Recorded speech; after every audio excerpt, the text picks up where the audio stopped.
The sun dipped low over the golden skyline of Savannah, Georgia, casting long shadows through the tall oak trees draped in Spanish moss. The city was buzzing with excitement as the historic Mercer Auditorium prepared for a night that would blend worlds few ever imagined intersecting. On the lineup for the prestigious Harmony of Voices gala was none other than Pam Bondi, former prosecutor and conservative icon, who, unbeknownst to many, had a secret talent, playing the violin with haunting grace. Sitting among the VIP guests, sipping sparkling water and adjusting the sleeves of his faded leather jacket, was Oliver Drake, a Grammy-nominated violinist, activist, and outspoken liberal. Known for his fiery speeches and rebellious musical style, Oliver had been invited as a guest of honor for his humanitarian work, unaware of who else would be performing. He accepted only after learning it was a nonpartisan fundraiser for local arts programs. "What's a politician doing at a music gala?" Oliver had grumbled to his manager on the drive over. "Let me guess, some patriotic speech and a flag backdrop?" But nothing could prepare him for the moment. The curtain rose and a single spotlight landed on a figure at center stage. Dressed in a sleek black gown, her blonde hair pulled back in a loose chignon, Pam Bondi stepped forward with a vintage violin in hand. There were no political banners, no podiums, just her and the silence of a waiting room. She lifted the bow and played. The first note rang out like a bell cutting through fog, clear, rich, and aching with emotion. The piece she had chosen was a reimagined classical arrangement of Adagio for strings, layered with delicate improvisation and a rhythm that pulsed with something deeply personal. Oliver's smirk faded. His fingers stopped tapping. And for the first time in a long while, the room and his mind went completely still. The concert hall was buzzing with anticipation. Rows of velvet chairs filled with people who, like Ian, had been skeptical about Pam Bondi's hidden talent. Ian sat in the third row, his arms crossed, fingers tapping the armrest impatiently. He was used to protests, interviews, debates, not orchestras and concert etiquette. The lights dimmed. Pam Bondi stepped onto the stage, not in a tailored suit, but in a sleek black gown. Her blonde hair was tied back, and in her hands was a vintage Italian violin. No security detail, no press team. Just her, the instrument, and a silent audience waiting to be convinced. Ian raised an eyebrow. "This'll be good," he muttered sarcastically under his breath. Pam didn't speak. She didn't bow. She just closed her eyes and raised the bow to the strings. And then she played. The first note floated through the air like silk. Warm, sad, powerful. It wasn't the music of someone trying to impress. It was the kind that pulled at something buried in the listener's chest. Ian felt it instantly, a sharp pang of something he didn't expect. Regret? Longing? He couldn't tell. He glanced around. Others felt it too. The room had fallen into a kind of sacred silence. Each stroke of the bow told a story, not of politics, but of pain, of perseverance, of someone who had carried more than she ever let on. The melody shifted from melancholy to fierce, from delicate to bold. The kind of range that only came from living through something. When she reached the final note, it hung in the air like a held breath. Silence. Then thunderous applause. People stood, clapping furiously. Some even cried. Ian didn't move. He was still staring at her, stunned. That wasn't a performance. That was a confession. Pam opened her eyes slowly, and for a brief moment she met Ian's gaze. He quickly looked away. Something had changed, and Ian knew. It wasn't over.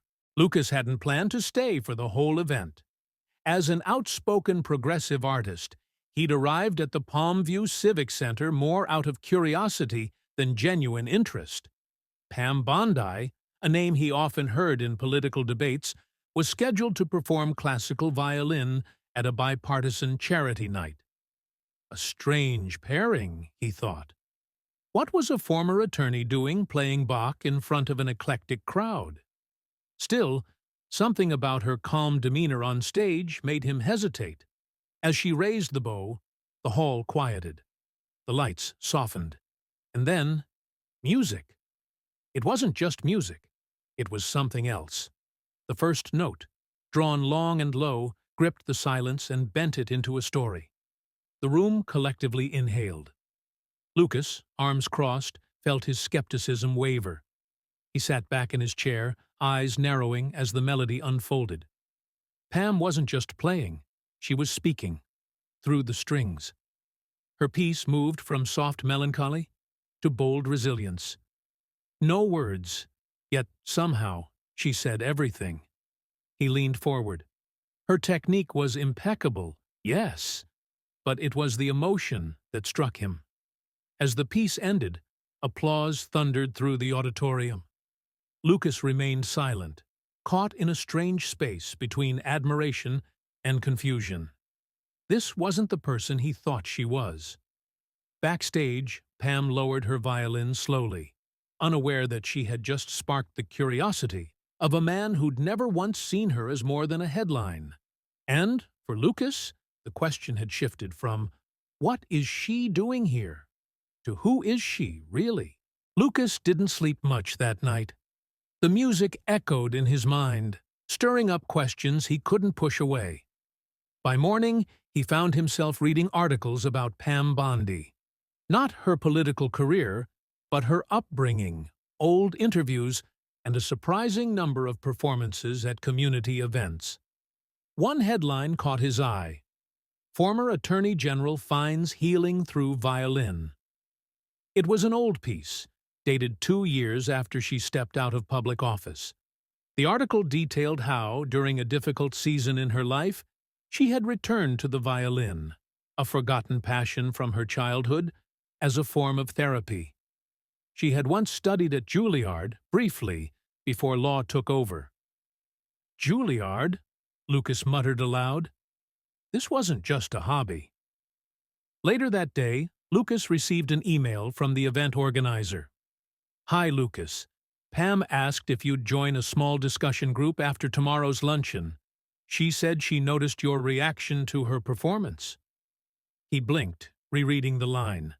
She noticed me?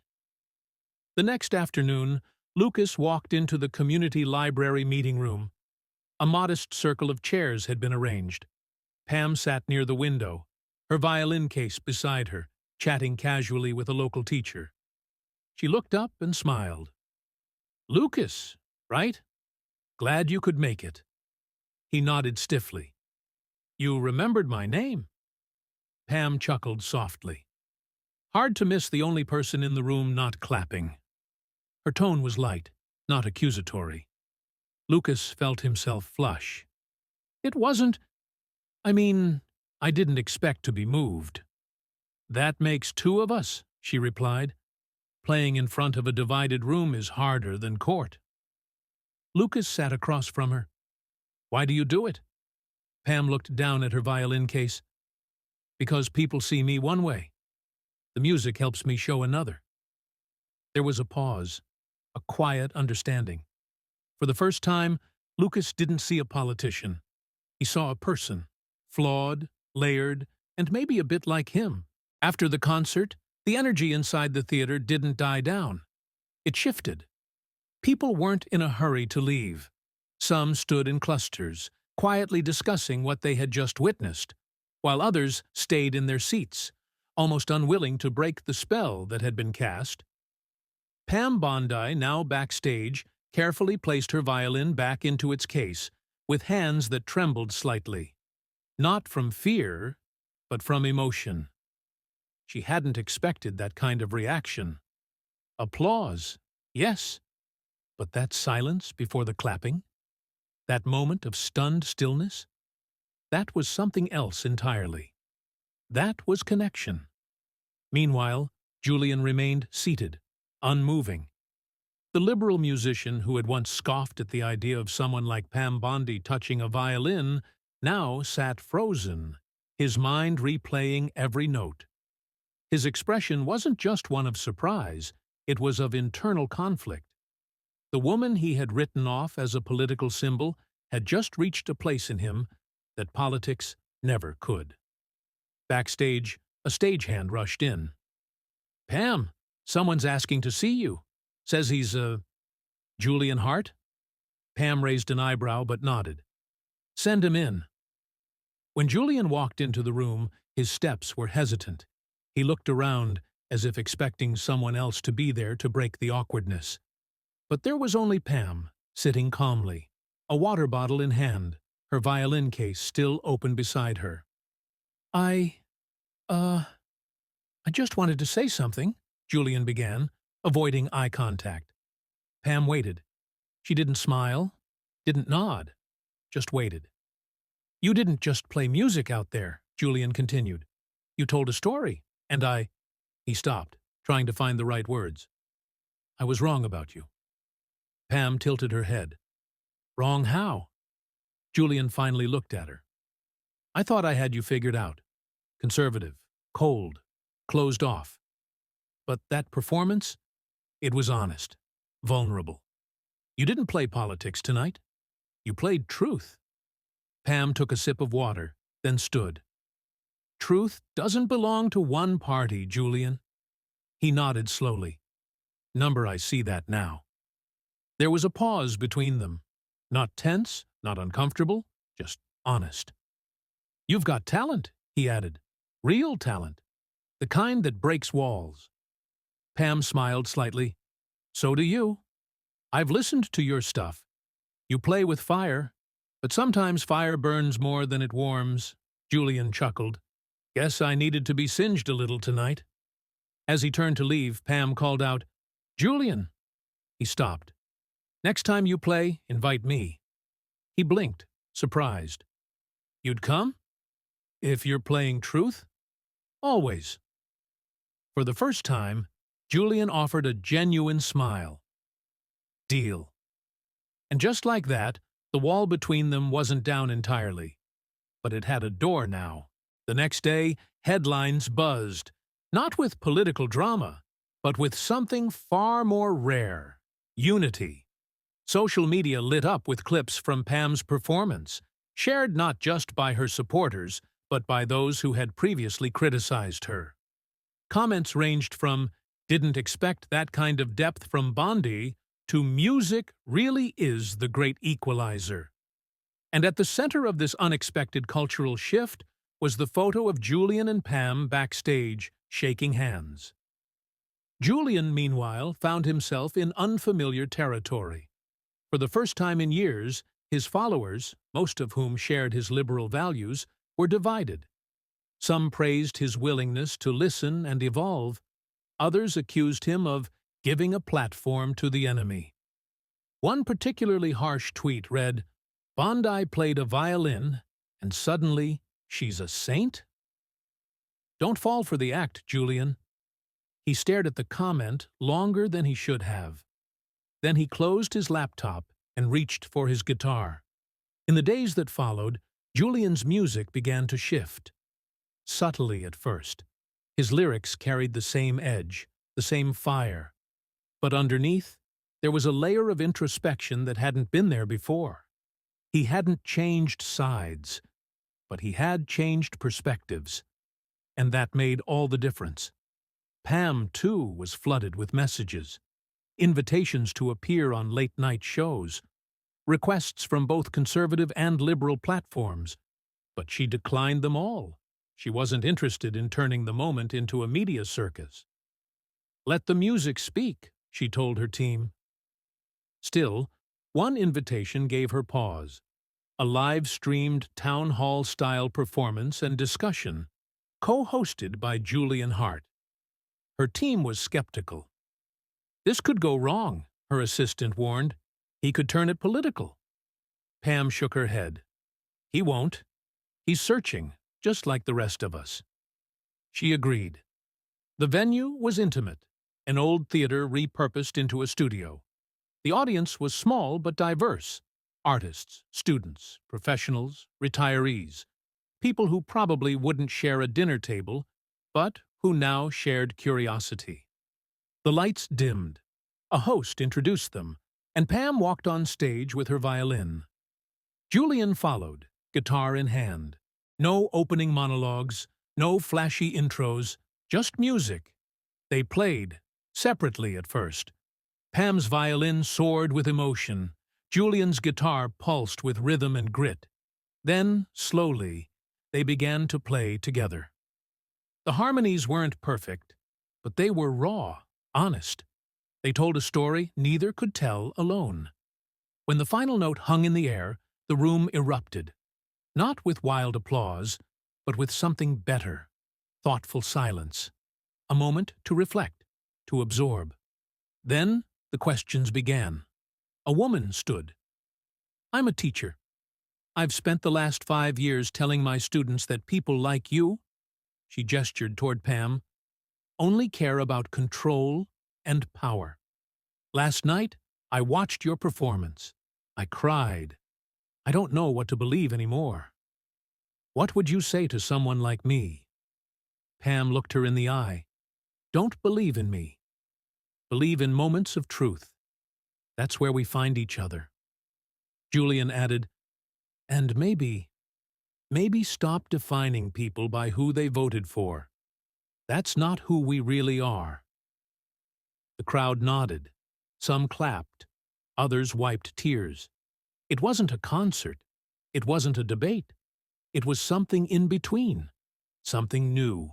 The town hall performance rippled far beyond the walls of that small theater. Clips of Pam and Julian playing together went viral, crossing political and generational boundaries. One video in particular, where Pam's violin blended seamlessly with Julian's acoustic riff, was reshared by influencers, political commentators, even late-night hosts who typically avoided anything remotely bipartisan. "Is this the future of civil discourse?" one tweet asked. Another simply said, "Did Pam Bondi and Julian Hart just fix America?" While the internet buzzed, Pam retreated to her home in Florida. The spotlight never interested her, and after the emotional weight of the town hall, she needed time to process. She walked her garden at sunset, her violin case in one hand and her thoughts in the other. Meanwhile, Julian was back in New York, facing a media storm. Offers flooded in, from podcasts, political panels, music festivals. His agent wanted to capitalize on the moment. "This is your comeback, Julian," he insisted. "This is bigger than music." But Julian wasn't convinced. Something had shifted. He wasn't sure he wanted to be part of the noise anymore. The town hall had stripped away the performance. What was left, connection, honesty, was too rare to risk spoiling. He picked up his phone and sent Pam a short message. "You still have that encore in you?" The response came a few minutes later. "Always." They agreed to meet again. This time, not for an audience. No live streams, no press. Just a small group of high school music students in Tampa. Pam had been mentoring a young violinist named Alyssa, who had lost her father in the military. Julian agreed to sit in, curious to meet the next generation. The room was modest, folding chairs, mismatched music stands, but the energy was electric. Alyssa, barely 15, was trembling as she stood beside Pam, clutching her violin like a lifeline. Julian gave her a reassuring nod, then strummed a quiet chord. Alyssa closed her eyes and played. The notes were uneven, hesitant, but full of soul. Julian followed with a gentle melody. Pam joined with quiet harmony. It wasn't about perfection. It was about presence. Afterward, Alyssa cried. "I thought I wasn't good enough," she whispered. "But you made me feel like I could be." Julian knelt beside her. "That's the whole point. he said. Music isn't about proving anything. It's about finding your voice, Pam added, and sometimes letting others help you find it. The school counselor who invited them stood at the back, overwhelmed. I thought this would be a cool music lesson, she said. I didn't expect a transformation. Julian smiled. Neither did we. As they left the school, Pam and Julian sat quietly in Pam's car, watching the sun dip low over the trees. Julian finally broke the silence. You know, when I first saw you, I thought I knew exactly who you were. Pam chuckled. And now? I don't have a clue, he said. And that's what I respect the most. She smiled, touched. Back at you. The air was thick with unspoken understanding. Two people who once stood on opposite sides of every debate, now finding common ground through the language that never lies. Music. Weeks passed, but the resonance of that small classroom performance echoed louder than any media frenzy. The moment wasn't broadcast or clipped into sound bites, but for those who had witnessed it, it was unforgettable. Julian found himself invited to a bipartisan education summit in Nashville, not as a musician, but as a guest speaker. When asked what changed his perspective on outreach and empathy, he told the story of a conservative lawyer, a violin, and a trembling teenage girl.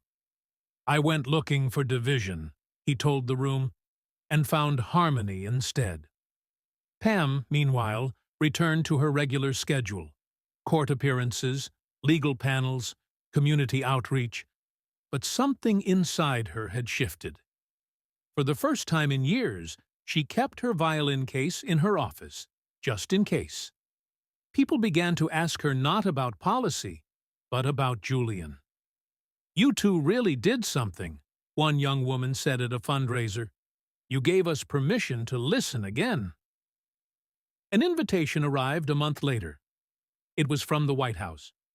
The current administration, known for promoting civic healing, wanted Pam and Julian to perform at a nonpartisan event called The American Voice.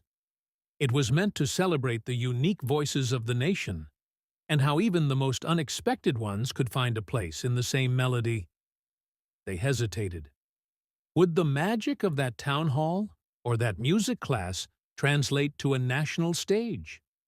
But eventually, they both said yes. The night of the event, the National Mall shimmered with light. Thousands gathered beneath a sky strung with stars and soft acoustic music. Pam stood backstage in a simple navy dress, violin in hand. Julian adjusted his guitar strap and glanced at her with a grin. Ready, counselor? Pam exhaled deeply. Let's play the truth. They walked out onto the stage. The audience hushed. No introduction was needed. The first few notes were uncertain, then grew stronger. They played a piece they'd written together, a fusion of classical elegance and indie grit. The melody told a story of conflict and curiosity, stubbornness and grace, and ultimately, understanding. The final chord lingered in the air. Silence. Then, the crowd erupted. Not with roars, but with something better. A standing ovation filled with quiet awe. Later, as they stood off stage, a young boy approached Pam. He held a crumpled sheet of paper, music notes scribbled in pencil. Will you play mine next time? He asked, eyes wide with hope. Pam looked at Julian. He nodded. I think we've started something we can't walk away from. Pam crouched beside the boy. You bring the music, she said, and we'll bring the rest. As the crowd dispersed and the lights dimmed, a new harmony lingered, one not born of agreement, but of shared respect. Because sometimes the most powerful instrument isn't a violin or a guitar, it's the courage to listen. Thank you for watching this incredible journey between two unlikely souls, Pam Bondi and a liberal musician who proved that even in a world full of noise, harmony is still possible. If this story made you pause, reflect, or feel something real, Then it did its job. Because sometimes it's not about agreeing on everything. It's about showing up, listening, and finding common ground where we least expect it. Don't forget to hit that subscribe button if you want more stories like this, filled with humanity, surprise, and just a little bit of magic. And remember, the most powerful changes often begin with a simple act of understanding. We'll see you in the next one.